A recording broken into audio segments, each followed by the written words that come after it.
Definite గా రాబోయే కొద్ది రోజుల్లో ఈ 2 లక్షలకు పైనున్న అర్హులైన రైతన్నలు ఎవరైతే ఉన్నారో ఆ రైతన్నలకి కూడా ఒక కట్ ఆఫ్ డేట్ పెట్టుద్ది ఈ ప్రభుత్వం. పెట్టిన తర్వాత వారు ఆ డబ్బు కట్టిన మరుక్షణం మేము అనుకున్న దాని ప్రకారమే 31,000 కోట్లలోనే ఈ అంకెలన్నీ ఉంటాయి. ఈ 31,000 కోట్ల కంటే ఇంకా ఒక 1000 కోట్లు 1,500 కోట్లు ఎక్కువైనా కూడా అర్హులైన రైతులందరికీ ఈ రేవంత్ రెడ్డి గారి ప్రభుత్వం ఈ కేబినెట్ చిత్తశుద్ధితో అర్హులైన ప్రతి రైతన్నకి ఇవ్వటానికి సిద్ధంగా రుణమాఫీ ఉంది. ఏదైతే నిన్న మీరు అన్న ప్రకారం రుణమాఫీ చేయకపోతే మేము వదలనే వదలం. ఏంది మీరు వదిలేది? మీకు ఎక్కడుంది నైతిక హక్కు? మాట్లాడే నైతిక హక్కు ఉందా ఈ ప్రభుత్వాన్ని గురించి? 2 పర్యాయాలు పరిపాలించినప్పుడు మీ ముఖానికి 10 సంవత్సరాల్లో మీరు చేసిన రుణమాఫీ సుమారు 16 నుంచి 17,000 కోట్లు 10 సంవత్సరాలలో. ఈ ప్రభుత్వం వచ్చి 10 నెలలు కూడా కాలేదే. విమర్శించడానికి కూడా ఒక అద్దు పొద్దుండాలా. విమర్శ కూడా రాజకీయ విమర్శ కాకుండా నిజంగా అప్పుడే ఈ ప్రభుత్వం వచ్చేసి ఏదో 3 సంవత్సరాలు అయిపోయింది, 4 సంవత్సరాలు అయిపోయింది, మాకు ఎన్నికలు వస్తున్నాయి, అడావుడిగా మేము గోసి సర్దుకోవాలనే ఆతృతలో మీరు మాట్లాడుతున్నారు తప్ప మా పవర్ చేయి దారిపోయిందనే ఆతృతలో ఉండి మతి భ్రమించి మాట్లాడుతున్నారు తప్ప నిజంగా ఈ ప్రభుత్వం రైతుల ప్రభుత్వం అని, రైతుల పక్షపాతి ప్రభుత్వం అని మీరు మర్చిపోతున్నారు. రైతులు ప్రతి విషయాన్ని గమనిస్తున్నారు. రైతన్నలందరికీ ఈ వేదిక ద్వారా ఒకటే తెలియజేస్తున్నాను. అది 1,00,000 రూపాయల లోపు కానీ 1,50,000 కానీ 2 లక్షల రూపాయల వరకు అర్హులైన ప్రతి రైతన్నకు ఇంకా నేను 12,000 కోట్లు అంటున్నాను. అది 13,000 కోట్లైనా 13,500 కోట్లైనా చిత్తశుద్ధితో గత ప్రభుత్వం లాగా మాయ మాటలు చెప్పకుండా రైతన్నలకు ఇచ్చే బాధ్యత మీ ఇందిరమ్మ ప్రభుత్వం అని మీరు మనస్ఫూర్తిగా అంగీకరించి అవాక్కులు చవాక్కులు రెచ్చగొట్టే మాజీ మంత్రుల మాటో మాజీ ముఖ్యమంత్రి మాటో వినొద్దు అని మనస్ఫూర్తిగా ఈ వేదిక ద్వారా యావత్ తెలంగాణ రాష్ట్రంలో ఉండే నా రైతు సోదరుల్ని మనస్ఫూర్తిగా శిరస ఉంచి అభ్యర్థిస్తున్నాను. అంతేకాదు ఇక ధరణి విషయానికి వద్దాం. నాకంటే మా కోదండరెడ్డి అన్నకి ఈ విషయం ఇన్ డెప్త్ గా స్టడీ చేశారు.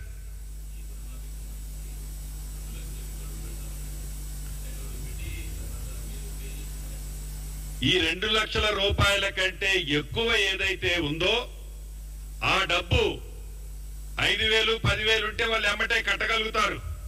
అది 1,00,000 2 లక్షల్లో ఉంటే ఆ రైతులను కట్టడానికి లేట్ అవుతుంది. కాబట్టి రేపే కట్టు ఎల్లుండే కట్టు అనకుండా అది 1 2 నెలల 3 నెలల ఒక కట్ ఆఫ్ డేట్ పెడతాం. కంఫర్ట్ గా రైతన్నల్ని ఇబ్బంది పెట్టాలన్నది ఈ ప్రభుత్వ ఉద్దేశం కానే కాదు.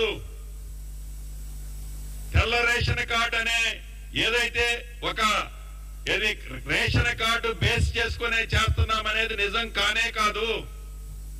ఎక్కడైనా ఏ అధికారైనా ఆ దిశగా ప్రయత్నం చేస్తే ప్రభుత్వాన్ని బదనాం చేయాలని ఏ అధికారాన్ని అనుకుంటే తప్పకుండా అటువంటి అధికారి మీద కూడా ఈ ప్రభుత్వం చర్యలు తీసుకుంటది. రైతన్నల దగ్గరకే ఈ ప్రభుత్వ అధికారుల్ని పంపిస్తుంది. రైతుల పట్ల చిత్తశుద్ధి ఈ ప్రభుత్వానికి ఆనాడు ఇందిరమ్మ ప్రభుత్వంలో ఎలా ఉందో ఈ ఇందిరమ్మ ప్రభుత్వంలో కూడా అంతే ఉంటది. ఎందుకంటే వాళ్ళకి మళ్ళీ లోను రావాలంటే మా 2 లక్షల రూపాయలు ఒక్కటిస్తే వాళ్ళకి మళ్ళీ తిరిగి లోను రాదు. దాంతో వారికి రైతన్నలకి లబ్ధి జరగదన్నదే ఈ ప్రభుత్వం యొక్క లక్ష్యం. కొంచెం లేదు మళ్ళీ కానీ పూర్తిగానే. తర్వాత ధరణికి సంబంధించి ఎన్నికల్లో చెప్పింది ఈ ప్రభుత్వం.